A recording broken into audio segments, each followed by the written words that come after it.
Սիրելի հայրենակիցներ, հարգելի գործընկերներ, գիտեք, երևի թե եթե ելույթս քիչ առաջ լիներ մի քանի այլ շեշտադրումներից կսկսեի, բայց հաշվի առնելով, որ ինձնից առաջ ելույթ ունեցող Հայաստանի Հանրապետության ազգային ժողովի падգամավորը վերջին տարիներին ես չեմ կարծում նույնիսկ, որ հենց քաղաքացիական պայմանագիր խմբակցության падգամավորները ունենան այլ կարծիք, նշված անձը ատելության խոսք տարածող է։ Ատելության խոսք տարածող է։ Հասարակությանը պառակտող հայտարարություններ անող։ Ընդհանրապես անընդունելի վարքագիծ է դա ըստ էության։ Այն, որ դա իրավական հետևանքներ պետք է առաջացնի, միանշանակ է։ Բայց եթե չեմ սխալվում, նույն նշված Հայաստանի Հանրապետության ազգային ժողովի падգամավորը մշտապես առնչվել է այնպիսի իրավիճակի հետ, որ հանդիսանում է սեփականատեր մի լրատվական կայքի, բայց որին հնարավորություն չի լինում նույնիսկ զրպարտության հայց ներկայացնելու, որովհետև քողարկում է իր սեփականատեր լինելը։ Ես առաջարկում եմ, որ մյուս ելույթը նշված Հայաստանի Հանրապետության ազգային ժողովի падգամավորը բացահայտի իր առնչությունը հայտնի ֆեյք մի կայքի հետ, հստակ արձանագրի իր առնչությունը դրա հետ եւ բացահայտի դրա դեմ իրավական գործիքակազմի իրացման մեխանիզմները։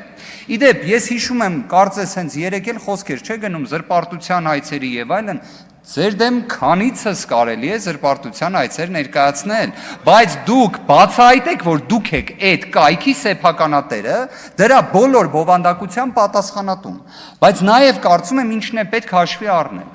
Այս ամբիոնից եւ այս նիստերի դահլիճում գործում է հետեւյալ կանոնը. վիրավորական արտահայտությունները թույլատրելի չեն։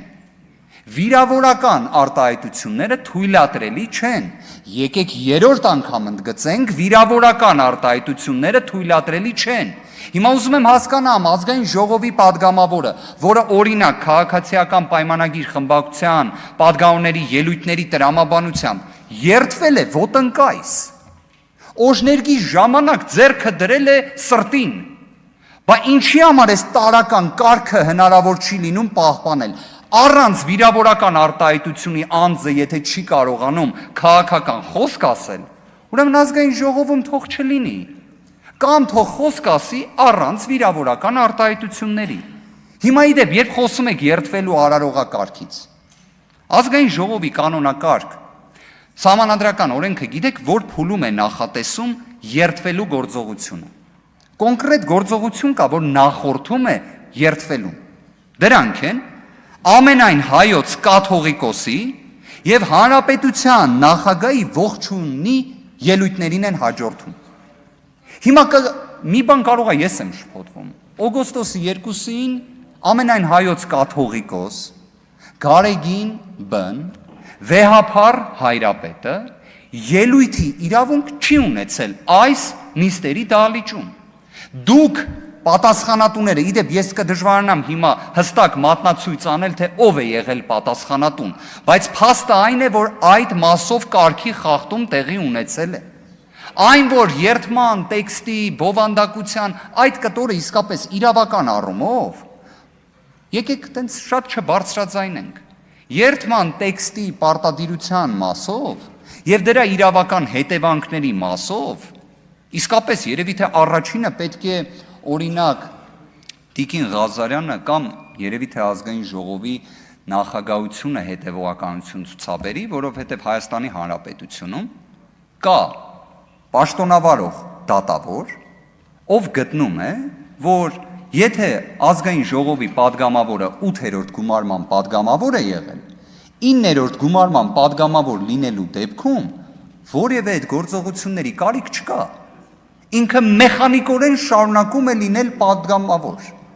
Նշված դատավորը բացահայտեմ, դա Կարեն Վարխոյանն է։ Իդեպ նույն 2008 թվականի ժամանակահատվածում մենք առնվազն խոսել ենք Մնացական Մարտիրոսյանի մասին, գաղտնազերծվել է մեկ կին դատավոր, որի անուն ազգանունը կպարզենք հնդացս, բայց նաև բացահայտենք Կարեն Վարխոյանին, որովհետև Արթուր Սարգսյանը այստեղ նստած չէ մեկ պատճառաբանությամբ, որ Կարեն Վարխոյանը գտնում է, որ եթե անձը 8-րդ գումարման падգամավոր է, падգամավորի տեխնացու է դառնում եւ կրկին ստանում է ժողովրդի քվե 9-րդ գումարման падգամավոր լինելու, դա ավտոմատ падգամավորի կարգավիճակի պահպանում է, շարունակական ինստիտուտ է։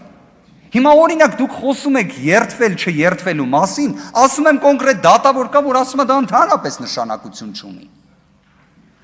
Մյուս հանգամանքը։ Մենք խոսեցինք երեք բավականին կարևոր հարցի մասին, ափսոս գործընկերով երեք այդ հանգամանքը ընդգծեց, մենք խոսում էինք, որ պետությունը էֆեկտիվ կառավարիչ չէ։ Պետական համակարգը էֆեկտիվ կառավարիչ չէ մասնավոր ընկերությունների կամ պետության կողմից, այսպես ասած, մասնաբաժին, փայ, այսպես ասած, ձեռք բերելու գործընթացը եվրոպական երկրներում ընդունված մոտեցում չէ եւ այլն, հակադարձում եղավ Շվեդիայի օրինակով։ Շվեդիայում իդեպ ոչ թե նոր է եղել, որ պետությունը մասնաբաժիններ է ձեռք բերում, այլ իրենց տնտեսական մոդելը այդ տրամաբանությունն է ունեցել ու վերջին տարիներին հետ են գնում այդ տրամաբանությունից, պետական կառավարումից հանձնելով մասնավորին։ Բայց ես որոշեցի իսկապես օգտագործել ժամանակակից գործիքները, հարցրեցինք արհեստական բանականությանը։ Շվեդիայում Ռոմանոս Պետրոսյանը կարող էր լինել օրինակ որևէ մի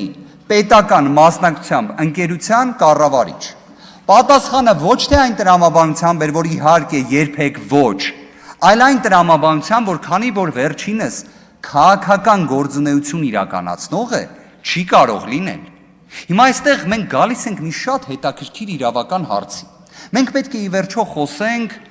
ապագայի տեսլականի մասին, չէ՞։ Հիմա պատկերացրեք, եթե մասնավոր ոլորտներում պետության կողմից մասնակցություն ունեցող դեպքերում կառավարիչներին լինեն իրական չափորոշիչներ։ Իրական, օրինակ, քաղաքական չեզոքությունից մինչև արհեստավարժության պահանջ։ Քաղաքական չեզոքությունից մինչև արհեստավարժության պահանջ։ Այդ դեպքում գիտեք, չէ՞, որ օրինակ Վահագն Հովակիմյանը չէր կարող լինել ԿԸՀ նախագահ, դրանից բխող բոլոր ստվերումով ընտրական գործընթացի վրա։ Կամ օրինակ Վլադիմիր Վարդանյանը չէր կարող սահմանադրական դատարանի դատավոր լինել։ Եվս, եթե այդ չափորոշիչները մշակվեն, բայց իդեպ մի հետաքրքիր հանգամանք, պատկերացնում եք տարիներ առաջ դուք պատկերացնեիք, սիրելի հայրենակիցներ, որ քաղաքացիական պայմանագիրը իր հակադարձումներում պետք է պաշտպանվի այն մոտեցումներով, որի դեմ պայքարել է։ Դուք գիտեք, որ ելք խմբակցությունը այնտեղ նստած ժամանակին 2018 թվականին քննադատում էր հենց սահմանադրական դատարանի կազմավորման հարցերը իբրև քաղաքական պատկանելիության կոնտեքստում եւ հենց նույն քաղաքացիական պայմանագիրը ընտրեց դրանից ավելի ցայտուն օրինակ։ Ապագայի տեսլականը դրա մասին պետք է լինի։ Լինեն չափորոշիչներ, հարգվեն այդ չափորոշիչները եւ դա է լինելու իրականում մեր հայրենակիցների համար տեսանելի արդյունքը։ Գործընկերներից մեկն էլ կարծես եւս ներկա չի։ Ապոկալիպտիկ կանխատեսումներ էր անում ուժեղ Հայաստանի վերաբերյալ, չզլացավ նույնիսկ իմ անունն էլ հիշատակեց, Նարեկ Կարապետյանի անունն էլ հիշատակեց։ Ես պարզապես մի հետաքրքիր վերլուծություն ունեի, երբ լսում էի այդ խոսքը, որ հաճախ լինում է, չէ, թե մի բանից ինքդ հոգեբանորեն վախենում ես,